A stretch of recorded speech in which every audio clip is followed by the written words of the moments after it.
125 million people continue to be exposed to asbestos in the workplace. So there's a big cost to using asbestos in dollars and lives. Research that goes into these decisions has to be directed by independent, unconflicted scientists. It's not something that just affects workers, it affects everyone.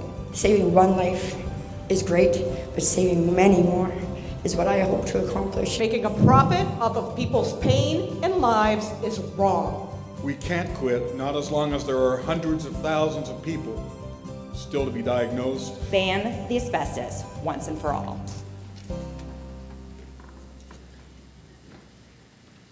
This is the first time I've ever done this. This photograph went to Washington, D.C. before I met Doug Larkin. It was our first visit when Emily and I went to talk to our senators, and we shared that Alan and Emily might not have that father-daughter dance. And they didn't, not for her wedding. Thank God she's not married yet. But the reality is, I saw staffers when they heard that.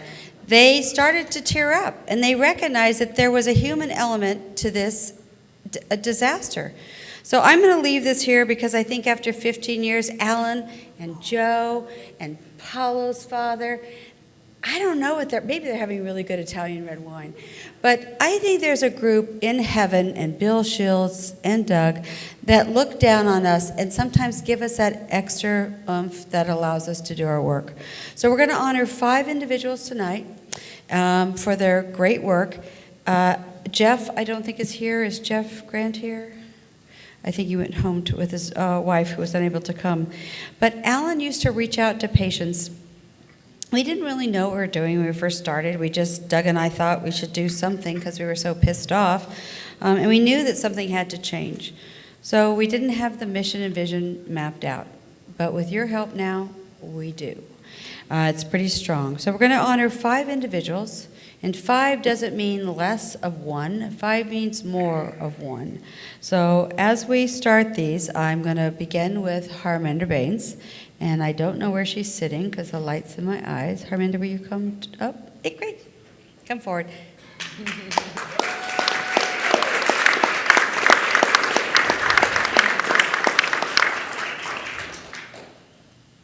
Are you worried?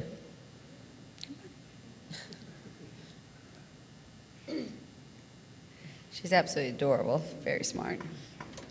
Thank you so much. So, Harminder's the kind of girl that no challenge is too big, no obstacle is too hard, and never is a night too dark.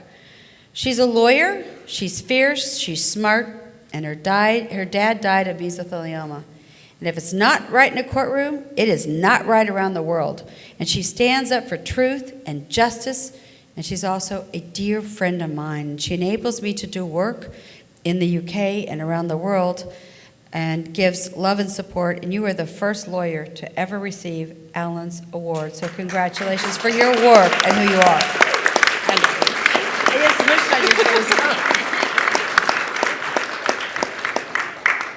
This is a real honor. It really is. I mean, it's because it's from a family who sadly has suffered, as most of us have. So it means more to me than any other academic or any other award I've ever received. I just want to, I'm obviously completely independent. I come from London. I mean, this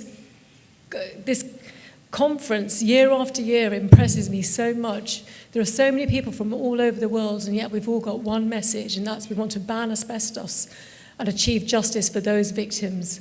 So, and I don't think Donald knows yet what that Linda is basically, what's coming. And I'm pretty sure that hopefully it will be banned very soon. And I just want to thank you all so very much, because when my father died, I went back to work within 5 days, and some of my colleagues couldn't believe it. But that's because I wanted to be with people who understood, doctors and some of my colleagues and clients. I think those of us who have suffered, we know that feeling. Thank you very much.